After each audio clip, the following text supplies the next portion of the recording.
बिहार में राज्यसभा की 5वीं सीट के लिए सियासी जोड़ तोड़ जारी है। आरजेडी के नेताओं की माने तो पार्टी में पूर्व बाहुबली सांसद शहाबुद्दीन की पत्नी हिना शहाब को उम्मीदवार बनाने जा रही है।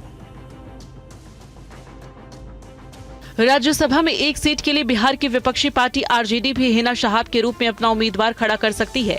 कहा जा रहा है कि आरजेडी हिना शहाब को उम्मीदवार बनाकर एआईएमआईएम के असमंजस को खत्म करना चाह रही है। इसके 5 मुस्लिम विधायक एक मुस्लिम महिला उम्मीदवार को समर्थन देने से शायद ही बचें, क्योंकि शहाबुद्दीन के व्यक्तिगत रिश्ते ओवैसी से अच्छे रहे हैं।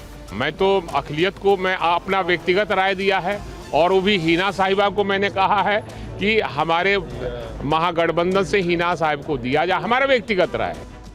हालांकि आरजेडी ने अब तक अपने उम्मीदवार के नाम का ऐलान नहीं किया है। तो ठीक है, तो लोग चर्चा तो करता ही रहता है ना, लोग क्या करेगा पता नहीं, लोग चर्चा करता रहता है, हमेशा दिखते ही हैं। उनका तो कोई जाएगा राज्यसभा में नहीं, इसलिए इस बार सोच रहा है लोग कि हिना साहब का बहुत दिनों से डिमांड उनके यहाँ चल रहा था। तो इधर एनडीए राज्यसभा की 5 सीटों को झटकने की तैयारी में है। उसे 3 वोट का जुगाड़ करना है। फिलहाल बीएसपी के एक विधायक और आईआईपी के एकमात्र विधायक के अपने पाले में आने को लेकर बीजेपी आश्वस्त दिख रही है। महाराष्ट्र में फर्जी दस्तावेजों के आधार पर अवैध बांग्लादेशियों को फर्जी जन्म प्रमाण जारी किए जाने का मामला सामने आया। मामले में बीएमसी के 2 अधिकारियों पर गाज गिरी है। मुंबई के देवनार पुलिस स्टेशन में दर्ज एफआईआर की एक कॉपी है, जिसमें एम ईस्ट वार्ड के डॉक्टर संजय फुंडे और डॉक्टर प्रदीप काशले के खिलाफ केस दर्ज किया गया है। अवैध बांग्लादेशियों को फर्जी दस्तावेजों के आधार पर बीएमसी के इन दोनों अधिकारियों को निलंबित कर दिया गया है। डॉक्टर संजय फुंडे और डॉक्टर प्रदीप कासले, उनके विरुद्ध में देवनार पुलिस स्टेशन में एफआईआर गुनाह दाखिल किया है। इन दोनों ने 192 जो अपात्र घुसपैठियों को जन्म प्रमाण पत्र दिए हैं। और आगे बढ़ते हुए अब आपको दिखाते हैं देश पर गर्व करने वाली तस्वीरें।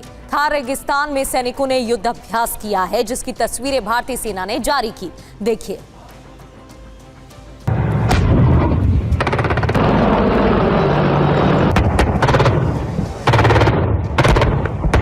राजस्थान के रेगिस्तान का ये पोखरण है, जहां भारतीय सैनिकों की दक्षिणी कमान ने युद्धाभ्यास किया। पोखरण फील्ड फायरिंग रेंज में गोली और तोपें गरजी, जिससे पाकिस्तान और चीन तक खिल गए। भारतीय सेना की तरफ से ये वीडियो जारी किया गया है।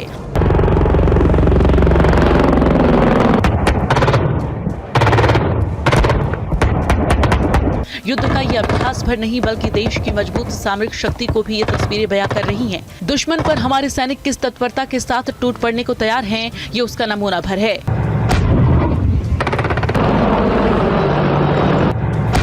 इस युद्धाभ्यास को कवर करने के लिए 25 देशों के विदेशी रक्षा पत्रकार भी पहुंचे, जिन्होंने रेगिस्तान में भारतीय सेना के संयुक्त हथियारों का प्रदर्शन देखा।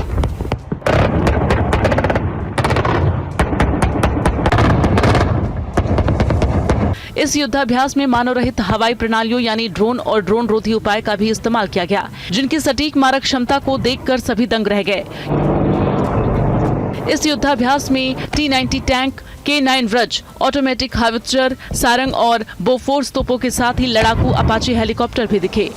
इस युद्धाभ्यास से ये बात भी जाहिर हुई कि भारतीय सेना में बढ़ते स्वदेशी हथियारों और रक्षा प्रणालियों ने अपनी खास जगह बनाई है।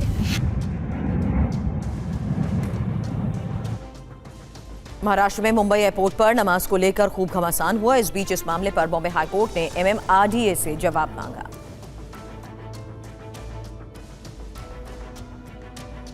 मुंबई एयरपोर्ट पर नमाज पढ़ने की अनुमति को लेकर महाराष्ट्र में सियासी घमासान छिड़ गया है। महाराष्ट्र विधानसभा के दूसरे दिन विधान भवन के बाहर जमकर शब्दों के बाण चले।